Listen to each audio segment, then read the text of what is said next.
Good evening. My name is Brian Burnham, and this is my educational commitment timeline. I'm going to apologize in advance. I'm just coming off of having COVID, so my voice is a little scratchy and a little bit different than normal. All right, my journey. When did I decide to become an educator? The decision for me to become an educator was made when I was 17 years old. I was in high school, and I was very fortunate, able to coach my younger brother. He was 7 years old, so I started coaching a little 7, 8-year-old football team. That's when I knew what I wanted to do for my career. I fell in love with coaching, and having never played college football or not having any connections in that world, I knew that I would have to become a teacher to coach. So I talked to some teacher mentors I had while I was in high school, some of my favorite teachers, and after doing some research and some discussing, I was told that special education might be the best route for me, and so that's what I majored in, and that's how I've gotten to where I am today. My first teaching job, I graduated from Middle Tennessee State University in December of 2003. My first teaching job was the following January, and I was able to pull out special education resource classes in the area of math and reading, and that was to a group of 4th, 5th, and 6th grade students. How have my responsibilities changed? Well, after teaching that one semester, I started teaching high school, and that's where, as a football coach, that's where I was working already anyways in that regard. So I got hired at the high school I was coaching at, and I've been teaching high school age children since August 2004. I have changed positions in terms of schools over my 20-year career. I've been in 3 schools, and I just finished up my 9th football season at my current school, and I'll probably more than likely be there for our 10th starting in the fall. What other extracurriculars have I added or done? Early in my career, I dabbled in coaching softball and track. However, football has always been my steady coaching gig. I was also fortunate enough to start a Best Buddies chapter at one of my previous schools. I was there for 5 years, and I was in charge of Best Buddies for 3 of the last 3 years I was there. So that was really exciting. When did I decide to become a school leader? Well, I decided ultimately because I wanted to maximize retirement and supplement my current earning potential. As teachers, pretty much the only way we can guarantee ourselves the most money is to become an educational leader or principal. And money's not the only thing, obviously. None of us would be teachers if it was, but it would be nice to make a little bit more than I currently do. Although we do make pretty good money in our county and our district, at some point I'd like to, increase that as much as possible. I decided to train to become a school leader probably about 3 years ago, right before, I'd say with about 6 months before I actually started the program. I made the decision that I was going to go ahead and do it. I drug my feet for quite a while, and then basically, my father convinced me to take the step and go ahead and do it. Offering to pay for it also obviously was a great motivating factor. So I was able to, I'm able to graduate without any debt. So I mean that's massive, and I understand how fortunate I am to be in that situation. When I started this program, I was about to go on vacation with my parents. It was right before Christmas in 2020. I started the intercession period over that December-January time frame. I worked on that first class while I was at the beach, and then I took sequential classes every spring, summer, and intercession moving forward until this past fall. I finally took one class in the fall of 2022, and then here I am taking practicum in the spring of 2023. When do I plan to start and complete my ePortfolio? Well, I've started my ePortfolio in terms of the extra credit about a year and a half ago when Dr.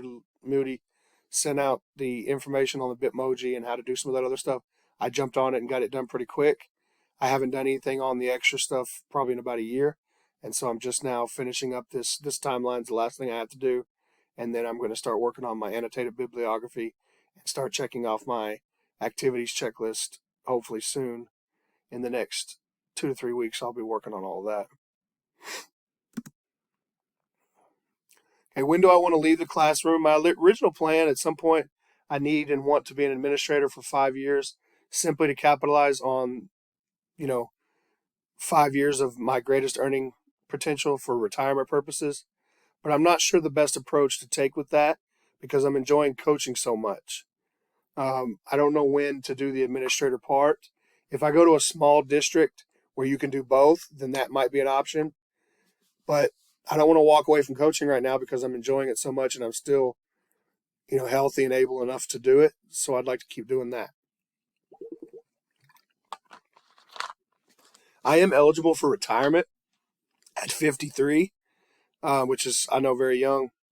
That'll be at my 30-year mark, but that seems very early to me. Plus, I don't even think I'll be able to technically retire because I won't have access to Social Security or anything like that. I think we have to be 65 to collect that anyways, right? Or maybe 58 at the minimum. So 58 or 60 will be probably at the earliest. And as long as I'm physically able, I'd probably like to keep teaching and coaching and maybe even being an administrator past that age anyways. I mean, I'm already 42, so that's another 15 or 20 years. So basically I feel like I'm about halfway through my career, maybe a little bit more. Most likely I probably will retire from a public school coaching around the 30-year mark and then either move to another state and double dip in salary or move on to a private school coaching gig or become an administrator at that point.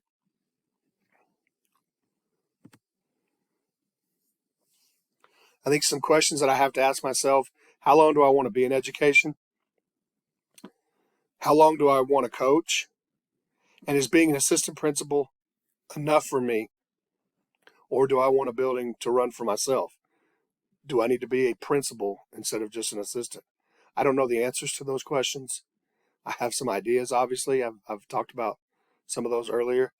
But as far as the assistant principal or a full-blown principal, I don't know the answer to that yet. I've got to figure that kind of stuff out. Any other career aspirations? Still in the coaching area. Excuse me. But I would like to be a head coach within the next 3 to 5 years. That number keeps getting pushed back because I haven't achieved that goal yet. It is still something I would like to do. I do think I could be a pretty good head coach. I just need to be given an opportunity to do so. I also have to, interview for positions. I haven't done a lot of that either. So I have nobody to blame but myself in that regard.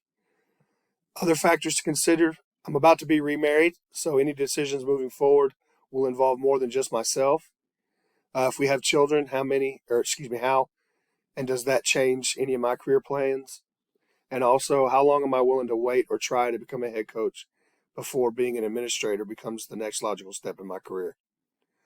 Final thoughts: I'm excited about this next chapter of my life, being a potential head coach, potential administrator, possibly both, getting married, potentially having children, even though I'm a little older. I do know that I was put on this earth to work in education, and I can't imagine doing anything else with my life. So I do think I'm where I'm supposed to be. And then finally, I just want to send some shout outs and some thank yous to everyone that's supported me up to this point in my career. Thank you to everyone who's helped me along, both when I was in high school, while I was in college earning my undergraduate degree, as a teacher early on, that were mentors for me as a young teacher. And then finally, those professors who've helped me get to this point where I'm about to earn my master's degree in educational leadership. Thanks for your attention. I look forward to seeing everyone else succeed as well. Thank you.